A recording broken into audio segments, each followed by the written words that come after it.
වතුකම් කරුවාගේ පඩිය වැඩි කරන්න වෙන ක්‍රමයක් හොයාගන්න. අඩු ගානේ බදු සහනයක් දෙන්නේ ව්‍යාපාරිකයන්ට. ඒක ප්‍රශ්නයක් නෑ. හැබැයි අහිංසක දුප්පත් මිනිසුන්ගෙන් බද්ද ගහලා ඒ බද්ද අරන් ගිහිල්ලා තමන්ගේ ව්‍යාපාරිකයන්ට මුදල් දෙන එක සාධාරණ නෑ. අහිංසක කම්කරුවට 200ක් දෙනකොට තමයි අමාරුව. දැන් මේ රජයේ මුදල් අරගෙන අම්මගේ අප්පගේ සොහොන් හැදුවා කට්ටිය. ආච්චිගේ මුත්තගේ සොහොන් හැදුවා නාමල් දන්නේ නැතුවට. හමුදාවේ කට්ටිය දාලා හැදුවා රජයේ මුදල් දාලා. වත්තුකම් කරුවට 200ට දෙනකොට තමයි ප්‍රශ්නේ. ආබාධිත ප්‍රජාවට රස්සාවක් දෙන්න රජයෙන් මුදලක් දැම්මම තමයි ප්‍රශ්නේ. ඉතින් මේ විදිහට හොරා කාපු කට්ටියට දැන් ඇත්ත රිදෙන එක මොකක්ද දන්නවද මේ තියෙන ප්‍රශ්නේ? දැන් දන්නවා යාළගේ පදනක් තව බිඳ වැටෙනවා කියලා. වතුකම් කරු ජනතාව රජයේ සම්බන්ධයෙන් පැහැදෙනවා කියලා දන්නවා. ඕක එනකොට එතෙන්ට රිදෙනවා. ඒකට ඉතින් අපිට කරන්න දෙයක් නැහැ. ඔබතුමාලට මේ කරන්න තිබිච්ච දේවල් නේ. කරපු නැති එකට අපිට කරන්න දෙයක් නැහැ. හැබැයි ඔබතුමාලගේ අමුතු න්‍යාය පත්‍රයන්නේ තියෙන්නේ. වතුකම් කරුවගේ පඩිය වැඩි කරන ආණ්ඩුවෙන් ගෙවනවා ව්‍යාපාරිකයට. ගරු නියෝජක කතානායකතුමනි. ආණ්ඩුව දුප්පත් ඒ කඩෙනුත් වැට්ටෙක් ගන්නවා. අඩු ආදායම් ලබන හැම පුද්ගලයෙක්ගේම ටැක්ස් එකක් ගහනවා. ඒ එකතු කරන මුදල් ව්‍යාපාරිකයට දෙනවා තමන්ගේ වත්තේ වැඩ කරන යට පඩි ගෙවන්න. මම දන්නේ නැහැ නීතියානුකූලව එක කරන්න පුළුවන්ද කියලා. නීතියානුකූලව රටේ පවතින නීතියට අනුව නේ කරන්න පුළුවන්ද කියලා. ඉතින් නඩු දාන්න ඔයාලා දාගන්නකෝ. ඔයාලට වෙන වැඩකුත් නැහනේ. නේ ගරු නියෝජක කතානායකතුමා දැන් ওই නඩු දාන්න කියලා තමයි මේ කෙලවගෙන ඉන්නේ. ඕකත් වැඩේ පැලවත් ඔෆිස් එකට බලාගෙන පරිස්සමෙන් කරන්න කරන එකක්. පොඩ්ඩක් අහගන්න මේ අපේ අයගෙන පොඩ්ඩක් අහගන්න ඔය කරන විදිය. ගරු නියෝජක කතානායකතුමනි. උන් හොරු කියා අල්ලපු හොරෙක් නැත. මුන් හොරු කියා දුන් දඬුවමක් නැත. උන් මුන් එකතු වී කාදමු රටක් ඇත. ඒ රට ඇතුලේ බත් කන හරක් ආයෙත් ඇත්තේ නැත. අපි එහට කියන්නේ නෝ. ඒ රට ඇතුලේ බත් කන හරක් ආයි ඉන්නේ නැහැ. එහෙනම් දැන් ජාතික ජනබලවේගයේ ආණ්ඩුවක් ඇවිල්ලා තියෙන්නේ. ඉන්න හැම ව්‍යාපාරිකයකටම හොරා කියලා. ඒ හැම ව්‍යාපාරිකයෙක් දිහාම වපරහැම් බලලා ඒ අයට බැනලා පණක් වෙන්නේ නැහැ. ඒ හින්දා ඔබ තමුන් ආසෙලාට මේ අය වැයදිවත්. මොකද පහුගිය අය වැයෙන් 150 ක්‍රියාත්මක වුණේ. දැන් ත්‍රිලියනේ තියනවා කොට කොහෙද තියනවද කියලා අපි දන්නේ නැහැ. ගණන් නියෝජක කතාවතුමා මෙතුමලා දන්නේත් නැහැ. ඒ හින්දා අලුතෙන් බදු ගහලා තියෙන්නේ. දැන් මේ අය වැයෙන් ඔබ තමුන් ආසෙලා කොච්චර ඉතුරු කරලා බලාපොරොත්තු වෙනවද කියන්නේ අපි දන්නේත් නැහැ. ඔබ දන්නේත් නැහැ. ඇත්ත කතාව. දැන් ඔබතුමාලම කියනවා භාණ්ඩාගාරයේ පිරිතිරි යනවා කියලා. ඉතින් මේ තිබුණු ඔබතුමාලා ගාපු බදුනේ. ඔබතුමාලත් නිසි ක්‍රම වේදයට කරා නම් ওই භාණ්ඩාගාර පිරිතිරි යන්න ඕනේ අද නෙවෙයි. ඒවා පිරිලා ඉතිරිලා ගියා යාළගේ ගෙවල් වලට. ඒවා තියෙනවා ඒ තැන්වල නාමල්ලගේ රාජපක්ෂලගේ වික්‍රමසිංහලගේ ඒ ගෙවල් වල පිරුණා. මේ සැරේ අපි ඔය එකතු කරලා ජනතාවට බෙදනවා. වෙනස. දරු නියෝජ්‍ය කතානායකතුමනි. එයින්ද දැන් මේ බෙදනේ වගේ මොකක්ද වෙන්නේ ආර්ථිකේ? මේවා බෙදනකොට ජනතාව අතරට යනකොට ආර්ථිකේ ප්‍රසාරණය වීමක් වෙනවා. වතුකම් කරුවය අතට යන 200 ඒක ආපහු වෙනඳ පොළට ඒවි. ඒ මිනිසුන් දරුවන්ට උගන්වන්න එක යොදවාවි. ඒ වතුකම් කරුවගේ බඩගින්නට එකෙන් උත්තරයක් ඒවි මාසෙට 10000ක් වැඩි වෙනකොට. ඒවා වෙනඳ පොළට එනවා. ප්‍රසාරණය වෙනවා. ආර්ථිකයේ ඉදිරි ගමනක් යනවා. එයින්ද ගරු නියෝජ්‍ය කතානායකතුමනි මේක මෙයාලට තේරුම් ගන්න බැරි කමක් නෙවෙයි.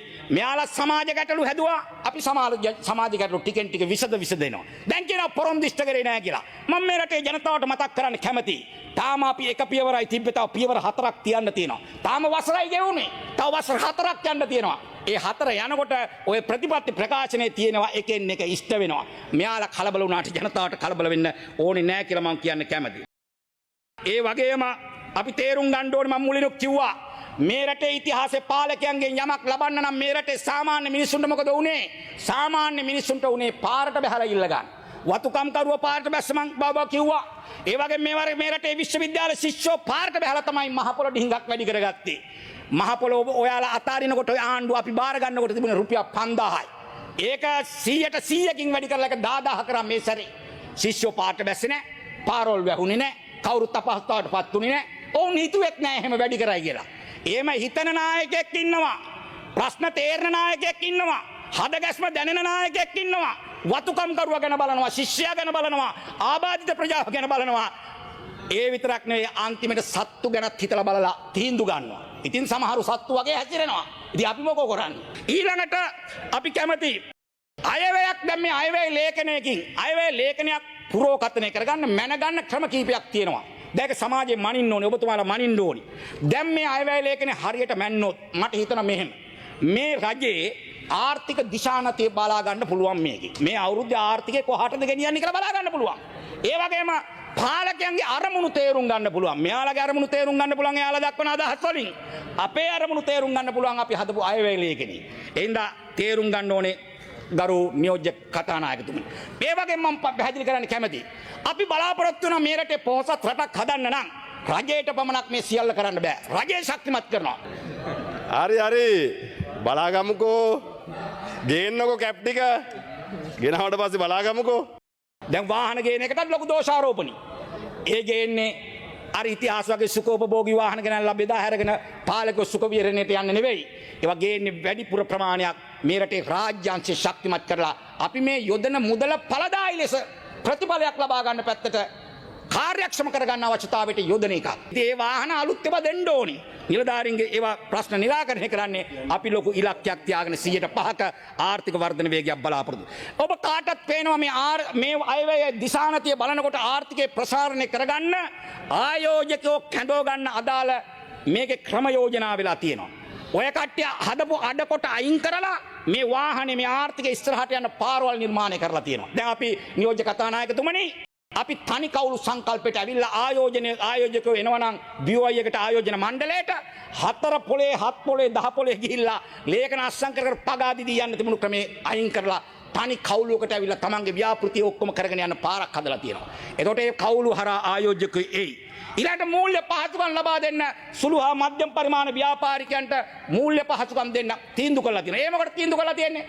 අර ඒ කට්ටිය අර මම ඉස්සලා කිව්ව જાතිය මූල්‍ය පහසුකම් දෙන්නේ නැහැ. මේ දෙන්නේ ඇත්ත කර්මාන්තකරුවට, ඇත්ත ව්‍යවසායකයට, ඇත්ත සුළු කර්මාන්තකරුවට දෙනවා. ආන්න එතකොට ආර්ථිකය ප්‍රසාරණය වෙනවා. එතකොට ගරු නියෝජ්‍ය කතානායකතුමනි, ඌන උපයෝගිත ඉඩම් ආයෝජකයන්ට දෙන්න තීන්දුව ගත්තා. දැන් මගේ අමාත්‍යාංශය අක්කර 4500ක් පත්‍ර දැන්ින් දාලා ප්‍රසිද්ධිය ඉල්ලන්න දුන්නා කැමති ආයෝජකෙකුට. ඉස්සර දුන්නේ අර බෙදපු ක්‍රමයට. දැන් එහෙම බෙදිලි නෑ. දැන් විනිවිද පේන විදියට ඉල්ලන්න දෙනවා. තව අක්කර 7500ක් පමණ තව මාසයක් යනකොට අපි දානවා ප්‍රසිද්ධ කරනවා ඉල්ලන කෙනෙක් ඉල්ලන්න. අතහැරපු බංගලා, අතහැරපු ෆැක්ටරි ඔක්කොම දානවා. මේ ඔක්කොම දානකොට ආයෝජකයෝ එන්න පටන් ගන්නවා. ඩොලර් එන්න පටන් ගන්නවා. රැකී ආරක්ෂා බිහි වෙන්න පටන් ගන්නවා. මේක මෙතන ඉන්න ගොඩාක් අයට තේරෙනවා. එතකොට රිදෙනවා. එතකොට බය හිතෙනවා. එතකොට නම් දොඩවනවා. එතකොට ආඩපාලි කියනවා. මෙතන ඔක්කොම ඇවිල්ලා විෂ බීජ ටික වපුරන්න බලනවා. ආන්න එහෙම කටයුතු කරමින් යන්නේ. ඇයි අපි ඩිජිටල් ක්‍රමයට මේ රට ගෙනියන්න හදන්නේ? ඩිජිටල් ක්‍රමයට යනකොට පහසුකම් වැඩි වෙනවා. තාක්ෂණය එනවා. දැන් ජනාධිපතිතුමා කිව්වා කෘත්‍රිම බුද්ධිය මේ රටේ කර්මාන්ත වලට ව්‍යාපාර වලට යොදව ගන්න ඕනේ කියලා. ඒ යොදවනකොට මෙයා ඉස්සරහට යනවා. මේ අඩකොට ඔක්කොම අයින් කරනවා. sannivedanaye පුළුල් කරනවා. මාර්ගපද්ධතිය සකස් කරනවා. මෙන්න මෙහෙම කරාම අපේ රටේ ආර්ථිකය පුළුල් වෙනවා. අලුත් රැකී ආරක්ෂා අවස්ථා උදා වෙනවා. ඉතින් දෙවෙනි වසරේ පූර්ණ අයවැය ලේඛනයේ අපේ විශාල බලාපොරොත්තුවක් තියෙනවා. ආර්ථික සංවර්ධන වේගය 105 පන්න ගන්න ඕන කියලා බලාපොරොත්තුවක් තියෙනවා. ජනාධිපතිතුමා කිව්වා මේක 107 දක්වා ගේන්න ඉදිරි අවුරුදු වල කටයුතු කරන්න ඕන කියලා. ඒවත් එක කරන්න. ඒ නිසා ඒක මෙයාලට තේරෙන්නේ නැතුව නෙවෙයි, තේරෙනවා. පොඩි දේශපාලන කුහකකම් ටිකක් එනවා. එයාලට කරගන්න බැරි වෙච්චා මේවා කෙරෙනවා කියනකොට දැනෙනවා, රිදෙනවා. ඉතින් ඔයාලා කරගත්තේ ඔයාලට අනුර කුමාර ජනාධිපතිතුමාගේ ආණ්ඩුව කරන්නේ මේ රටේ ජනතාවට. දෙකේ වෙනස ඒක කියලා මම තේරුම් ගන්න. හොඳයි, මම අවසන් කරනවා. ඒ වගේම මම කැමති කියන්න දැන් මේ රටේ ජනතාව පෝලිං වල මැරුණේ යාළගේ කාලේ ඒ පෝලිං ගැන නෙවෙයි මම මේ කියන්නේ. අපේ රටේ කරාපිටිය බැලුවත්, කොළඹ බැලුවත්, නුවර බැලුවත්, පොළොන්නරුව බැලුවත් දිග පෝලිමක් තියෙනවා හදවත් සැත්කම් කරගන්න. බයිපාස් එක කරගන්න. එඳ පෝලිමේ ඉන්න ඕනේ අවුරුදු ගණන්. සමහර මිනිස්සු මැරෙනවා. එඳ මේක මානසිකවාදී අයවැයක්.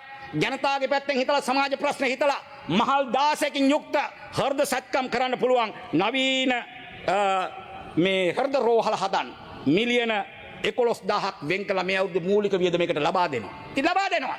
සමාජ ප්‍රශ්න විසඳන්න. ඒ කට්ටිය කාලේ ඒ කට්ටියගේ ප්‍රශ්න විසඳගත්තා.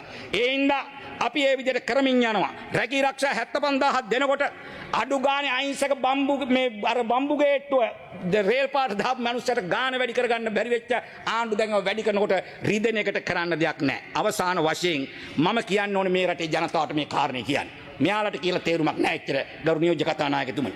දැන් මේ විදිහට හොඳ ගමනක් යනකොට මේ ගමනට උදව් කරන්න ආශිර්වාදය කරන්න ශක්තිය දෙන්න කියලා මම ඉල්ලීමක් කරනවා. කකුලෙන් ඇදලා වෙට්ටු මාට්ටු දාලා වට්ටන්න උත්සාහ ගන්න ඕනේ නෑ. ඉතිහාසෙත් බුදුන්ට ගල් පෙරලපු කට්ටිය හිටියා වගේ මෙතනත් මේ ආණ්ඩුවක් හොඳ ගමනක් යනකොට ගල් පෙරලන කට්ටිය ඉන්නවා. බකට් අදින්න බලන කට්ටිය ඉන්නවා. එහෙම වෙන්නේ හේතුව දූෂණයට විරුද්ධව නීතිය ක්‍රියාත්මක වෙනවා. විෂ මද්‍රව්‍යයේ නීතිය ක්‍රියාත්මක කොට යාලා රිදෙනවා. යාලගේ පෝෂණය වෙන දේවල් නැති වෙනවා.